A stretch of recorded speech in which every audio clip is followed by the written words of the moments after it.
Sejumlah besar roket canggih menghantam sasaran strategis militer Israel dalam serangan mendadak yang digambarkan sebagai serangan paling mematikan dalam sejarah modern negara tersebut. Sumber militer menyebutkan lebih dari 1.000 tentara Israel gugur dalam waktu kurang dari setengah jam, sebagian besar akibat kegagalan sistem pertahanan udara Iron Dome. Serangan ini dikonfirmasi diluncurkan oleh sayap militer Hamas dan dipimpin langsung oleh komandan barunya Abu Zubaidah, seorang figur yang sebelumnya tidak dikenal luas, namun kini disebut sebagai arsitek utama teknologi persenjataan baru Hamas yang membuat pertahanan Israel lumpuh total. Menurut laporan dari Pusat Komando Militer Israel, sistem radar mendeteksi peluncuran roket dari Gaza pada pukul 3.47 pagi. Namun dalam waktu 90 detik, seluruh jaringan pertahanan mengalami anomali masif. Sistem peluncur Iron Dome gagal mengenali lintasan roket, bukan karena malfungsi teknis, melainkan karena karakteristik roket yang sepenuhnya baru. Roket-roket tersebut, yang kini disebut sebagai Zahran 7, memiliki desain aerodinamis yang belum pernah terekam dalam data militer sebelumnya. Dengan sistem navigasi otonom berbasis AI, Zahran 7 melakukan manuver zigzag di udara dan menghindari sistem pelacakan dengan tingkat presisi militer. Iron Dome tidak mampu mengunci satupun sasaran. Sebanyak 122 roket diluncurkan dalam 4 gelombang, tidak satupun berhasil diintersep. Gelombang pertama menghantam pangkalan militer Beersheva dan depot senjata di selatan Askelon. Ledakan beruntun menghancurkan gudang logistik dan persenjataan senilai ratusan juta dolar. Gelombang kedua menyasar pangkalan drone elit Israel, menyebabkan 23 unit drone tempur Hermes dan Eitan hancur sebelum sempat diterbangkan. Gelombang ketiga melumpuhkan sistem komunikasi militer, termasuk jaringan radio internal Brigade Selatan dan 2 titik komando cadangan. Puncak serangan terjadi pada pukul 4:11 saat gelombang keempat menghantam basis 14, fasilitas komando bawah tanah Israel yang sangat rahasia. Fasilitas ini memiliki sistem proteksi berlapis baja dan beton yang dirancang tahan serangan udara konvensional. Namun roket Zahran 7 dilengkapi kepala peledak berpenetrasi tinggi, dirancang khusus untuk menembus struktur bunker. Ledakan di basis 14 menewaskan setidaknya 540 tentara dari unit Komando 13 dan Brigade Golani. Sisa korban berada di berbagai titik lain. Total kematian militer Israel telah mencapai 1.003 jiwa, belum termasuk puluhan yang kritis. Roket Zahran 7 diyakini dikembangkan oleh Divisi Riset Hamas di bawah komando langsung Abu Ubaidah. Berbeda dari Qassam atau Fajr 5 yang lebih primitif, Zahran 7 menggunakan sistem guidance berbasis pemroses neural portable dengan chip ARM buatan sipil yang dimodifikasi. Kecepatan jelajahnya berada di kisaran Mach 2 dengan sistem koreksi lintasan real-time yang membuatnya sulit dideteksi. Teknologi inersia dan teknologi adaptive target mapping memungkinkan roket mengubah arah setelah peluncuran, menjadikannya tidak bisa diprediksi oleh radar.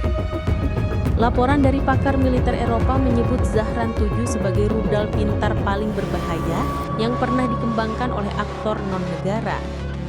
Dalam rekaman video yang dirilis Hamas beberapa jam setelah serangan, Ubaidah tampil dengan suara tenang dan mengenakan pakaian hitam polos. Ia berkata, "Kita tidak memilih jalan ini. Jalan ini dipaksa oleh blokade, kehancuran, dan dunia yang tuli. Malam ini bukan tentang kemenangan. Ini tentang menunjukkan bahwa ketakutan tidak lagi satu arah."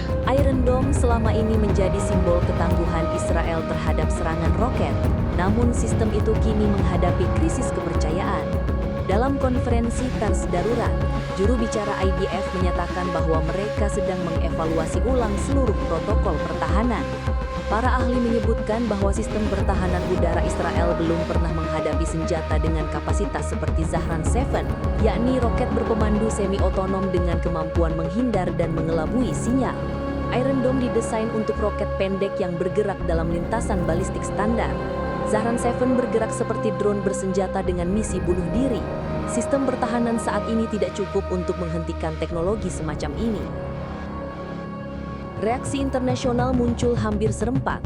Presiden Amerika Serikat menggelar konferensi pers 1 jam setelah laporan awal diterima, menyatakan bahwa serangan ini merupakan eskalasi berbahaya dan tidak dapat diterima terhadap mitra utama Amerika. Uni Eropa mendesak deeskalasi segera namun gagal menyatukan posisi politik terhadap kemungkinan intervensi. Sementara itu, ribuan orang turun ke jalan di Yaman, Libanon, Iran, Turki, dan Indonesia merayakan serangan tersebut sebagai simbol pembalasan atas puluhan tahun penindasan terhadap Gaza. Pemerintah Israel menyatakan dalam siaran resminya bahwa mereka sedang mempersiapkan respons besar-besaran terhadap serangan ini dan seluruh pasukan cadangan telah dikerahkan.